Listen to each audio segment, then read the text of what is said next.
Here, the medical fraternity is reeling this evening following the apparent assassination of anaesthetist Dr. Abdoulaye Munshi. Now, the doctor and paediatric surgeon Professor Peter Beale were on trial for culpable homicide after their young patient died last year following complications. It was yesterday evening, or afternoon rather, just before 4 o'clock. We understand in Orange Grove, he was on his way home from a hospital. At some point, a vehicle, we understand it to be a dark blue Mercedes-Benz without number plates, bumped into the back of his car. As you do when something like this happens, you pull over and you get out and you go and inspect what damage is there, and you would engage with a person. We understand that at this point, one person, or we don't know the number of people in the vehicle, but somebody fired several shots at Dr. Munshi. He died on the scene, lying behind his vehicle.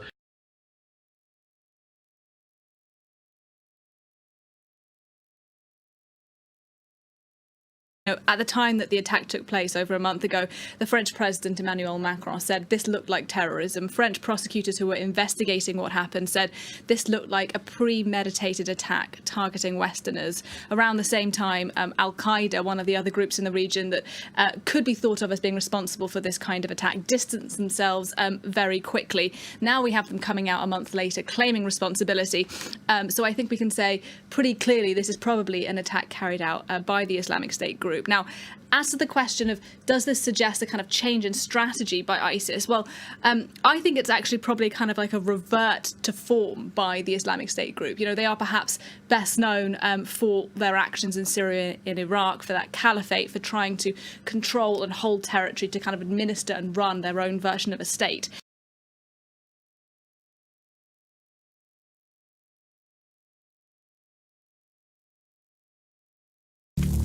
For the past several weeks, catastrophic forest fires have ravaged the Pantanal Nature Reserve, destroying a unique ecosystem in the process. The director of the reserve has watched helplessly as more of the protected landscape burns each day. Last year alone, 10,000 hectares of forest burnt to the ground. This year, it's been 3 times that much. It's a huge loss. This area is one of the most biodiverse places in the world. Tourists flock here to see endangered animals in the wild. These are the worst fires the area has seen in over a decade. Further north, fires are also raging in the Amazon rainforest. Many of them were started illegally to clear forest for farming.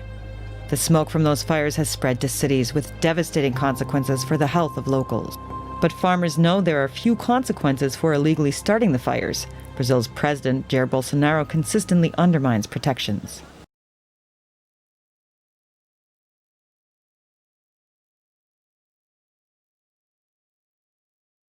Claiming democracy was at stake, Bolivia's interim president announced she would no longer run in next month's election, all in the hope of blocking the Socialist Party of ex-president Evo Morales, the current favourite to win. Janine Áñez took office in November last year, when national protests over alleged vote rigging pushed Morales to resign and self-exile in Mexico. In January, she sparked controversy by announcing her candidacy for the October 18 vote, contradicting her original pledge to hold a new election and bow out. On Wednesday, a well-regarded poll put Áñez in 4th place, with Luis Arce, candidate for Morales' Movement for Socialism party, leading with 40%. By pulling out of the race, Áñez reduces Arce's chances of victory, with just 2 viable Conservative candidates on the ballot.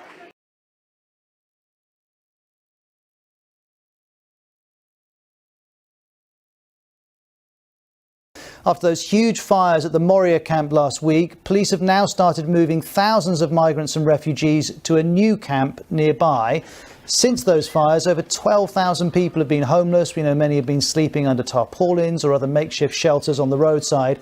This morning, police woke people up to move them to their new temporary homes. And all of these pictures have been supplied by the Greek police. This one shows one of 70 female officers who have flown in to organise the transfer of women and children to this new temporary camp. Single men are not yet allowed in. Government official tells us 1,800 people had been moved by early Thursday, but of course there are many more who need help. There's also been criticism of how this move was carried out. The charity Médecins Sans Frontières says it was blocked from accessing its clinic on Lesbos while the operation was going on.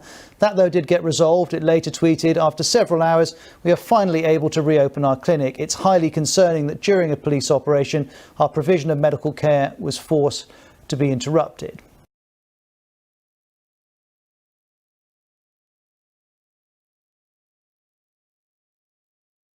All the latest coming in on China and Taiwan, as China has now begun military drills near the Taiwan Strait. This comes on the same day as a senior US official held a high-level meeting in Taipei.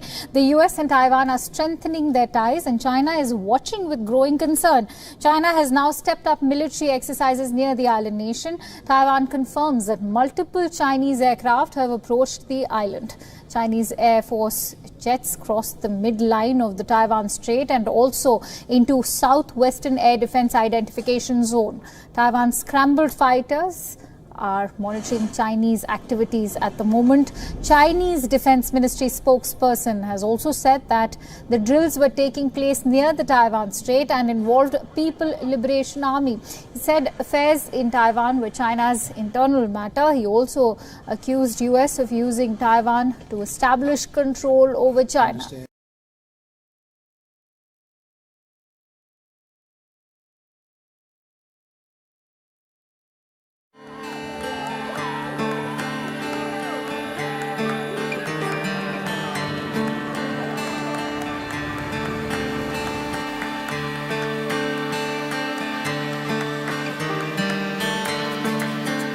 Hemos tenido también el trabajo heroico de nuestros profesionales de la salud que están en la primera línea de batalla, al igual que nuestros miembros de las fuerzas del orden.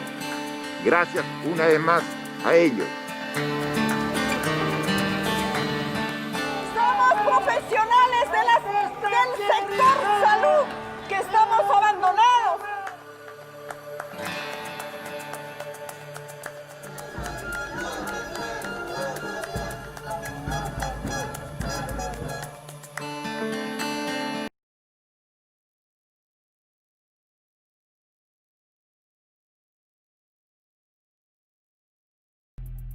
While the rest of the world is battling the coronavirus pandemic, which was first reported in China's Wuhan in late December last year, there is another outbreak unleashing horror in China as several thousand people in northwest China have tested positive for brucellosis, a bacterial disease as confirmed by the Chinese authorities, an outbreak caused by a leak at a biopharmaceutical company last year.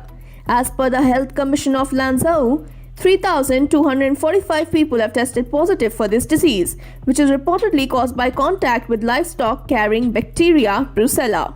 According to some reports, it can have side effects of inflamed testicles and can render some men infertile. The United States Center for Disease Control and Prevention has said that disease, also known as Malta fever or Mediterranean fever, can cause headache, muscle pain, fever, and fatigue.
Meanwhile, India has recorded more than 96,000 coronavirus cases in just the last 24 hours. The second most infected country in the world, amounts to almost 16% of the global coronavirus infections.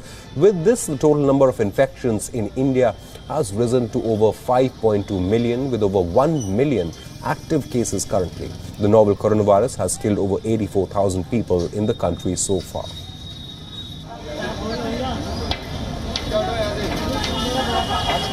On your screens now is the daily surge in the number of coronavirus infections recorded over the past 10 days. The country has also witnessed over 1,000 deaths in a day. This brings the total lives lost due to coronavirus to more than 78,500.